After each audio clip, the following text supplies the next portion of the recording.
Students, next topic in our chapter is speed.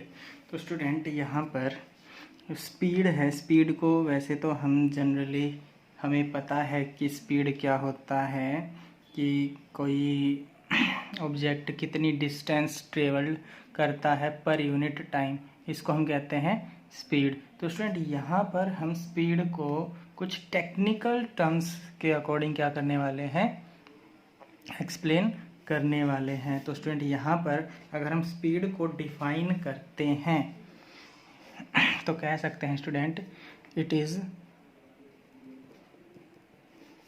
The rate of change of position of an object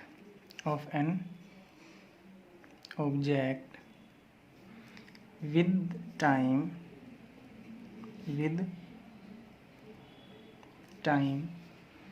in any direction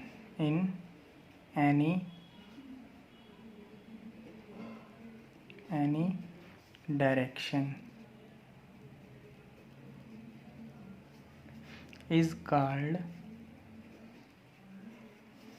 its speed.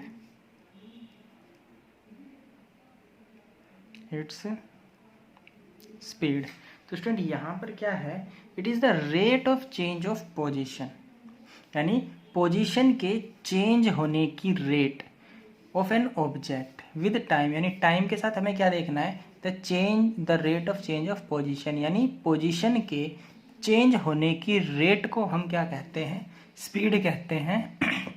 And in any direction, और वो किसी भी direction में हो सकती है, यानी वहाँ पर कोई स्पेसिफाइड डायरेक्शन नहीं है. तो स्टूडेंट इसको हम किस तरीके से समझ सकते हैं, मान लीजिए क्या है कि कोई ऑब्जेक्ट इस तरीके से क्या कर रहा है, ऐसे मूव कर रहा है और वो ए पॉइंट से बी पॉइंट पर इस पाथ से क्या कर रहा है, चलने लग रहा था और इस पाथ पर क्या है, पहुँच गया.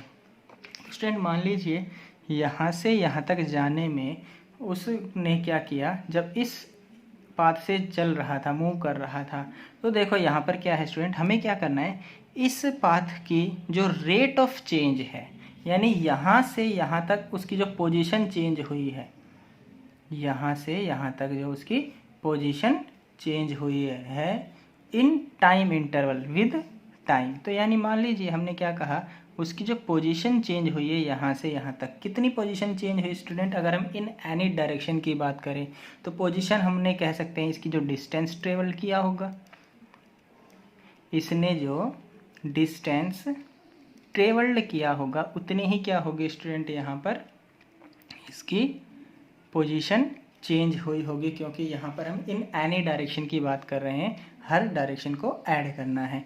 और of an object with time, और मान लीजिए यहाँ से यहाँ तक जाने में इसने कुछ टाइम इंटरवल लिया होगा. क्या किया होगा स्टूडेंट, यहाँ पर टाइम इंटरवल लिया होगा. तो जो ये पोजीशन जो लगातार चेंज करने लग रहा है, मान लीजिए यहाँ से यहाँ तक उसने पोजीशन चेंज की, यहाँ से यहाँ तक पोजीशन चेंज की, तो ये पर्टिकुलर जो पोजीशन चेंज कर रहा है विद टाइम इंटरवल, तो इस rate of change of position को, इस रेट को हम क्या कहते हैं स्टूडेंट, स्पीड कहते हैं. तो जो इस रेट होता है, इसको मैथमेटिकली हम अगर कहीं पर ऐसा कहते हैं, टाइम रेट फाइंड आउट करना है, या फिर किसी का हमें क्या करना है, किसी फिजिकल क्वांटिटी की रेट निकालनी है विद टाइम, तो इसका मतलब है कि स्टूडेंट हमें उसको टाइम से क्या करना है, डिवाइड करना होता है. तो सिंपल हम क्या कह सकते हैं इसको स्टूडेंट्स, स्पीड हमारा क्या होता है, it is the distance travelled upon में टाइम टेकन, या फिर टाइम इंटरवल अपॉन में टाइम टेकन कह सकते हैं, फिर टाइम इंटरवल. तो स्टूडेंट वैसे तो ये सेम वही फॉर्मूला है जो हम पहले भी पढ़ते थे, जितना डिस्टेंस ट्रेवल किया है अपॉन में जितना टाइम लिया है, लेकिन इसको हम परफेक्टली अगर हम इन टेक्निकल टर्म्स में इसको डिफाइन करते हैं तो क्या कहेंगे, it is the rate of change of position of an object with time in any direction. यहाँ पर इसकी देखो कोई स्पेसिफिक डायरेक्शन नहीं है, क्योंकि जब वो यहाँ से ऐसे जा रहा है तो उसकी डायरेक्शन ऐसे है, जब वो ऐसे जा रहा है तो डायरेक्शन ये है, जब यहाँ से यहाँ पे मूव कर रहा है तो डायरेक्शन ये है। स्टूडेंट यहाँ पर इसकी कोई स्पेसिफिक डायरेक्शन नहीं है, इसीलिए यहाँ पर क्या टर्म आई है, इन एनी डायरेक्शन। तो स्टूडेंट यहाँ पर जो हमारे पास स्पीड है इसके लिए एक सिंपल डेफिनेशन भी हम यूज़ कर सकते हैं। क्या इसको इस तरीके से भी क्या कर सकते हैं, डिफाइन कर सकते हैं। इट इज़ द, इस फॉर्मूले के अकॉर्डिंग डिफाइन कर सकते हैं, it is the ratio of distance travelled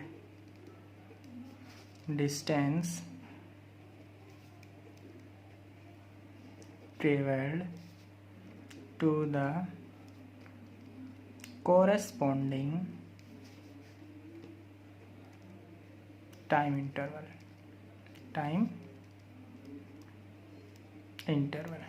तो स्टूडेंट इस तरीके से भी आप क्या कर सकते हो, इसको डिफाइन कर सकते हो, या फिर आप ऐसे भी क्या कर सकते हो, डिफाइन कर सकते हो। तो स्टूडेंट यहाँ पर अगर हम स्पीड को ऑब्जर्व करते हैं तो स्पीड हमारी क्या होती है, अगर हम यहाँ पर देखते हैं तो स्पीड, जैसे हमने डिस्टेंस को डिफाइन किया था, डिस्टेंस हमारी कैसी क्वांटिटी थी, एक स्केलर क्वांटिटी थी। तो उसी तरीके से हमारी जो स्पीड भी होती है स्टूडेंट, ये क्या होती है, it is also a scalar quantity, it is a scalar quantity. तो स्टूडेंट यहाँ पर स्केलर स्पीड क्या है, स्केलर क्वांटिटी है, क्योंकि स्पीड के पास कोई स्पेसिफिक डायरेक्शन नहीं होती, जिस तरीके से डिस्टेंस के पास कोई स्पेसिफिक डायरेक्शन नहीं होती है। तो स्टूडेंट देखो यहाँ पर इस पॉइंट पर डायरेक्शन ये है, इस पॉइंट पर डायरेक्शन हमने इसको ऐसे बनाया, इस पॉइंट पर डायरेक्शन ऐसे है, इस पॉइंट पर डायरेक्शन ऐसे है, यानी हर पॉइंट पर इस ऑब्जेक्ट की डायरेक्शन क्या होने लग रही है स्टूडेंट, चेंज होने लग रही है। इसीलिए हम क्या कहते हैं, ये एक स्केलर क्वांटिटी होती है, क्योंकि इसके पास कोई स्पेसिफाइड डायरेक्शन नहीं होती है। और स्टूडेंट यहाँ पर हम अगर यूनिट की बात करें तो यूनिट ऑफ स्पीड जो हमारी होगी, तो यूनिट हम स्टूडेंट यहाँ से फाइंड आउट कर सकते हैं, जैसे कि डिस्टेंस ट्रेवल्ड, डिस्टेंस की जो यूनिट होती है मीटर, टाइम की जो यूनिट होती है अपॉन में सेकंड। तो ये जो इसकी यूनिट हो गई स्टूडेंट क्या है, मीटर पर सेकंड, ये क्या होती है स्टूडेंट, इसकी SI यूनिट। इसी तरीके से अगर हम CGS यूनिट इस देखते हैं, स्पीड की जो CGS यूनिट होती है वो क्या होती है स्टूडेंट, मीटर को हम किस में यूज़ कर सकते हैं, सेंटीमीटर पर सेकंड। तो स्टूडेंट ये क्या है इसकी CGS unit and the SI unit. तो स्टूडेंट यहाँ पर हमारे पास स्पीड की कुछ टाइप्स भी हैं, कुछ other form of different types of speed हैं, जो कि हमें यहाँ पर क्या करना है, स्टडी करना है। तो देखते हैं स्टूडेंट हमारे पास कौन कौन सी डिफरेंट टाइप ऑफ स्पीड होंगी, डिफरेंट टाइप्स ऑफ स्पीड। तो स्टूडेंट यहाँ पर हमारे पास basically 4 different types of speed हैं। सबसे पहला है हमारे पास student uniform speed, uniform speed. Second one है हमारे पास वेरिएबल स्पीड।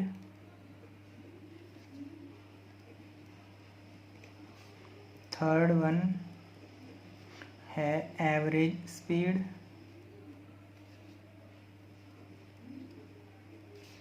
फोर्थ वन है स्टूडेंट हमारे पास इंस्टेंटेनियस स्पीड, इंस्टेंटेनियस स्पीड। तो स्टूडेंट यहाँ पर सबसे पहले हम यूनिफॉर्म स्पीड को देखते हैं कि यूनिफॉर्म स्पीड क्या होती है। स्टूडेंट वैसे तो यूनिफॉर्म का जो सिंपल जो मीनिंग होता है, यूनिफॉर्म का मतलब होता है सेम, एक जैसा या फिर कह सकते हैं कांस्टेंट, यानी उसको जब ऑब्जर्व कर रहे हैं तो कैसा हमें दिखाई दे रहा है स्टूडेंट, वो एक जैसा दिखाई दे रहा है। यूनिफॉर्म का मतलब है कैसा, एक जैसा, सेम। तो स्टूडेंट यहाँ पर हम यूनिफॉर्म स्पीड को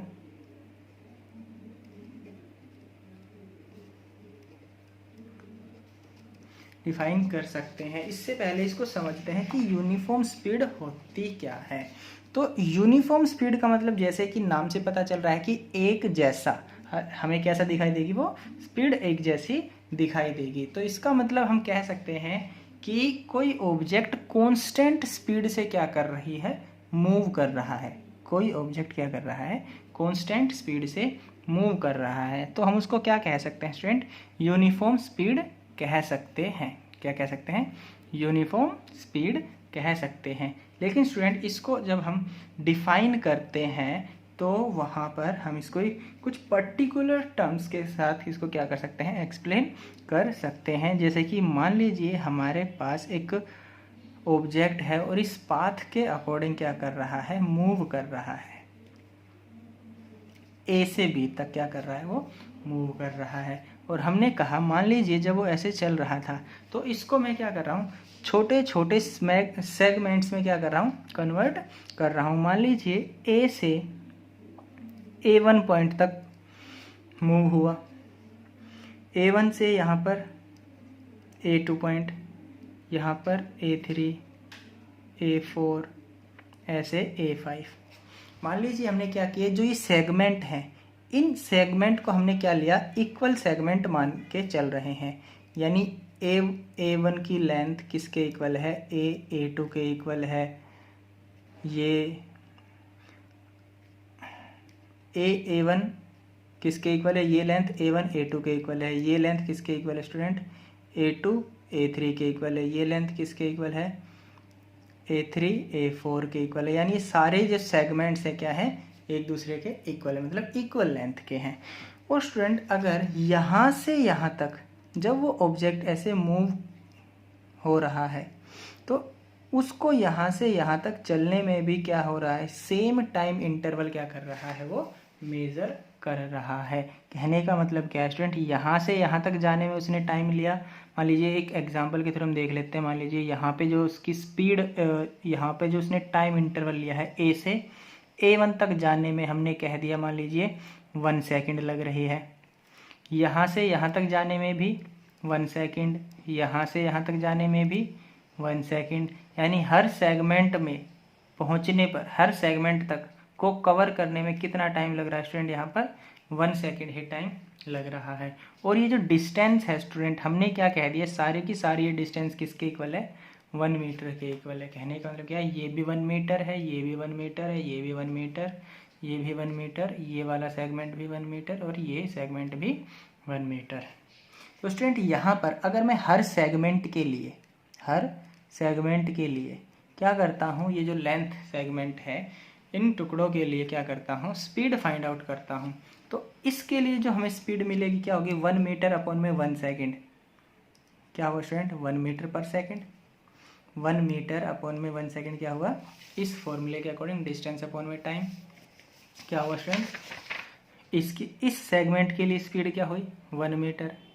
इस सेगमेंट के लिए निकालते हैं, इसके लिए भी क्या हुई स्टूडेंट, 1 मीटर। यानी हर सेगमेंट के लिए जो स्पीड हमें मिलेगी कैसी मिल रही है, 1 मीटर पर सेकेंड ही मिल रही है। यानी हर सेगमेंट के लिए जो हमें स्पीड मिल रही है वो क्या मिल रही है स्टूडेंट, 1 मीटर पर सेकेंड मिल रही है। क्यों, क्योंकि हर सेगमेंट इक्वल लेंथ का है 1 मीटर का, और हर सेगमेंट को कवर करने के लिए कितना टाइम लग रहा है, 1 सेकेंड ही टाइम लग रहा है। तो 1 मीटर को 1 से डिवाइड करेंगे तो हमारे पास 1 मीटर पर सेकंड क्या आ रही है, स्पीड आ रही है हर सेगमेंट के लिए। तो इसका मतलब ये हुआ स्टूडेंट, अगर मैं उस ऑब्जेक्ट को चाहे मैं यहाँ पर ऑब्जर्व करूँ चाहे मैं यहाँ पर, यानी किसी पॉइंट पर भी ऑब्जर्व करता हूँ, तो उसकी स्पीड मुझे कैसी दिखाई देगी, सेम दिखाई देगी, कांस्टेंट दिखाई देगी, एक जैसी दिखाई देगी। इसका मतलब ये हुआ कि उसकी स्पीड चेंज ही नहीं हो रही।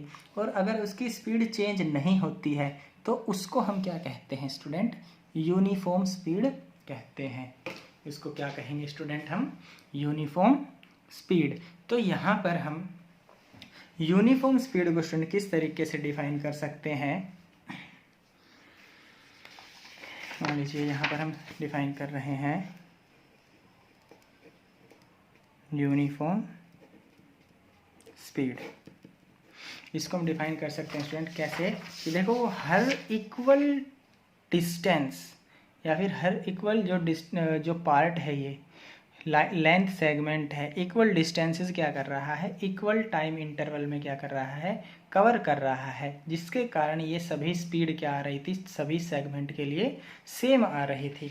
तो हम कह सकते हैं यहाँ पर इसको डिफाइन इस तरीके से कर सकते हैं student, it is an object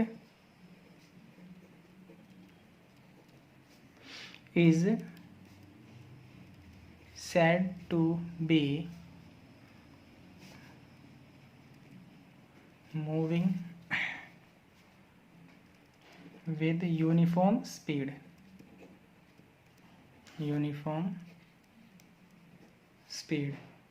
if it covers equal distances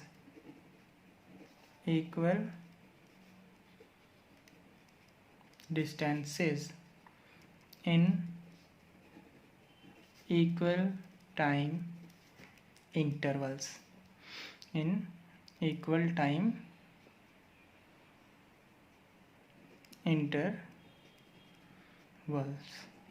तो स्टूडेंट अगर ये ऑब्जेक्ट क्या है कि it covers equal distances in equal time interval, तो उस स्पीड को हम क्या कहेंगे स्टूडेंट? यूनिफॉर्म स्पीड कहेंगे। और जो स्टूडेंट यहाँ पर ये जो हमारी यूनिफॉर्म स्पीड होती है, इसको हम सिंपली क्या कह सकते हैं? It means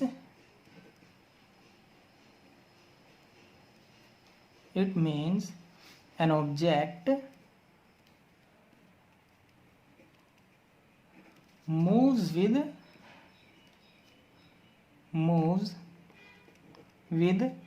constant speed. यानी हम सिंपल लैंग्वेज में क्या कह सकते हैं कि यूनिफॉर्म स्पीड क्या है कि वो कांस्टेंट स्पीड के साथ क्या कर रहा है?